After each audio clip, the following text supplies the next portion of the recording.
December 7th, 1941, a day forever marked by fire and blood. Japanese bombers launched a surprise attack against the U.S. Pacific Fleet, aiming to knock America out of World War II before it could even begin. By dawn, more than 350 Japanese aircraft were streaking across the skies of Oahu. At first, no one panicked. Many assumed it was a training exercise, but then came the bombs. In just 90 minutes, devastation swept across Pearl Harbor. 8 battleships were damaged or sunk. The USS Oklahoma capsized, trapping hundreds inside. The USS Arizona exploded, killing over 1,100 men instantly. In the days that followed, rescuers could hear the muffled banging of those still alive, trapped deep within the twisted steel of sunken ships. They couldn't reach them. They had to listen until the sound stopped. Over 2,400 American lives were lost that day. Some died instantly, others slowly, alone, in the dark. Maybe that's why strange occurrences continue to this day, especially around the wreckage of the USS Arizona. The ship remains beneath the harbor's surface, a corroded tomb. A white memorial hovers above it, drawing nearly 2 million visitors each year. In 2011, an Australian woman named Suzanne Deaney visited the site with her family. Like most tourists, she took photos. But when she reviewed them later at her hotel, something stopped her cold. There, just below the water, was a man's face. Clear as day, young, and filled with pain. The photo spread across the internet. Some dismissed it as a trick of light or a ripple caught just right. Pareidolia, they said, but others weren't so sure. After all, this wasn't the first ghostly sighting in the harbor. One submariner recalled seeing a man in an outdated naval uniform stroll past, then disappear through the hull of his docked sub. Maybe the face in the water really was just an illusion. But given what happened on that ship, it's hard to believe it was nothing. And Pearl Harbor isn't the only place with ghosts. Meet Isaac, an Air Force veteran who was stationed at Hickam in the late 1990s. His job was to patrol the base headquarters, a building with a grim past. During the 1941 attack, this HQ was repurposed as a hospital and temporary morgue. Over 1,000 men died there. Blood pooled across the floors. They say they had to run hoses through the hallways just to wash it away. It's no surprise that strange things began happening there. Isaac's first shift was quiet until around 3 a.m. when motion sensors lit up the building. The special response team was called. But oddly, they didn't enter or sweep the site. They just reset the alarms and logged it. Isaac was puzzled. That's not standard protocol.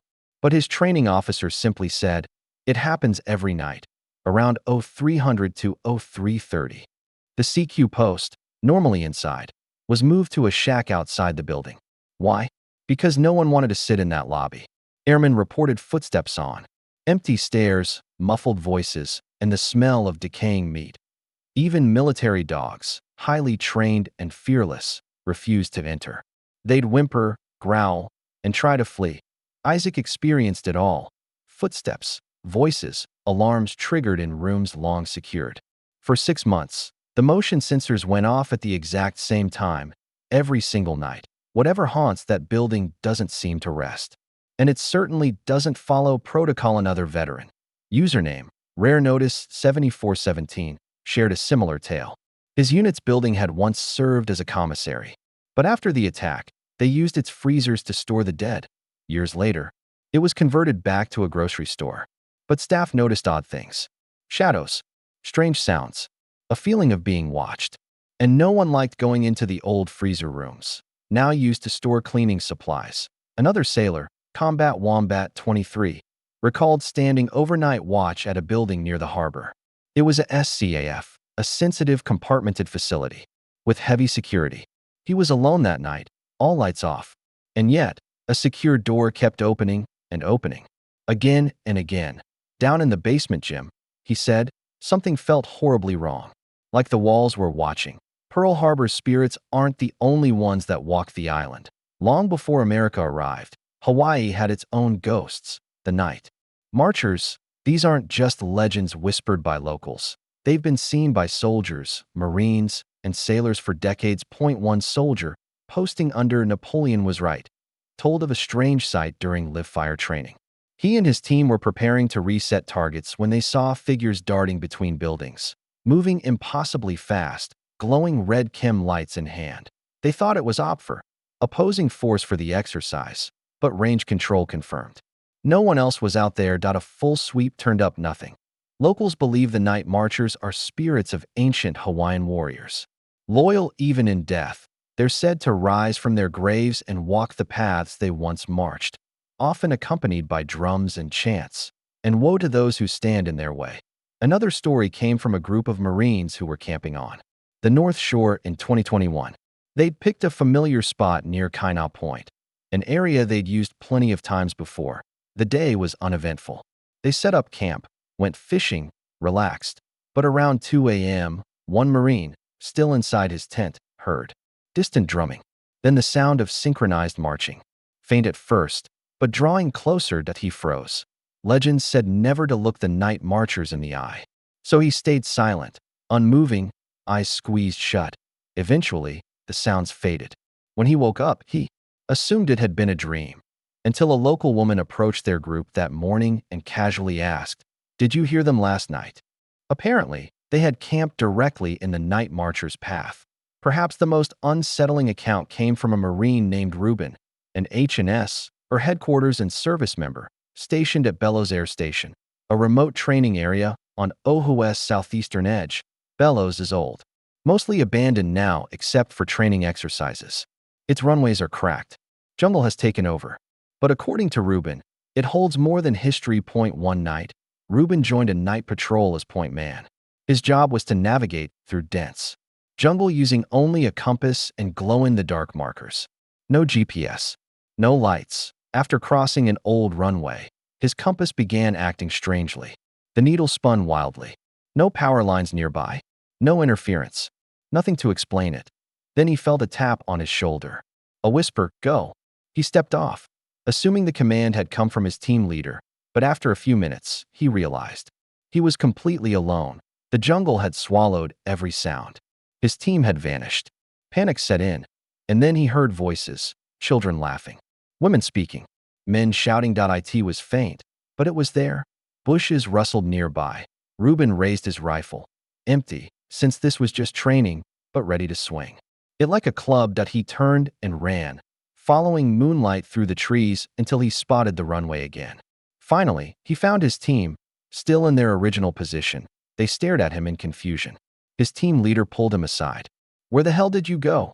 he hissed. Reuben explained he thought he'd been told to move out. No one said anything, the team leader replied. "You just walked off into the dark." The patrol continued, but as they pressed forward, something else appeared. A large, dark building loomed in front of them, blocking their path. They tried to go around it, but the structure seemed to shift, always staying in front of them. It had a curved roof, like a bunker or aircraft hangar, and a crescent-shaped driveway, but no one had ever seen it on maps. Later, Reuben searched for it on satellite imagery. Nothing. It didn't exist. They eventually changed course, heading toward a bridge over a nearby stream. They were warned not to cross through the water. Some had gotten flesh-eating bacteria there before. As they approached, a van drove by, searching for them. They dove into elephant grass to stay hidden. That's when Reuben saw something on the opposite side of the stream. A man walking alone along the tree line. He wasn't in uniform.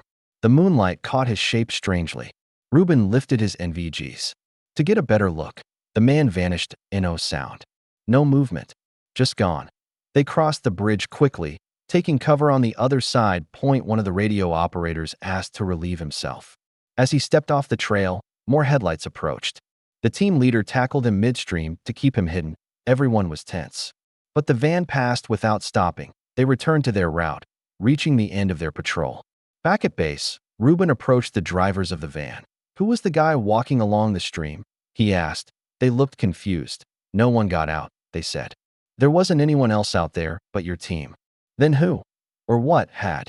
Tapped Reuben's shoulder. The horrors of Pearl Harbor didn't end on December 7th, 1941. They echo through the buildings once used to store the dead.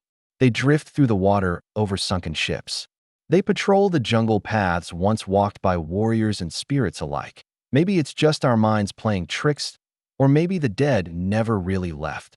Those who have stood above the USS Arizona will tell you. They didn't need to see a ghost to feel the sorrow, the weight, the sadness that hangs in the air like mist, the night marchers, the vanishing soldiers, the haunted alarms. These stories may sound like folklore, but to those who served on Oahu, they're memories, memories that don't fade, because on these islands, where war and legend intertwine, the past is never far behind, it's still walking among us, especially after dark.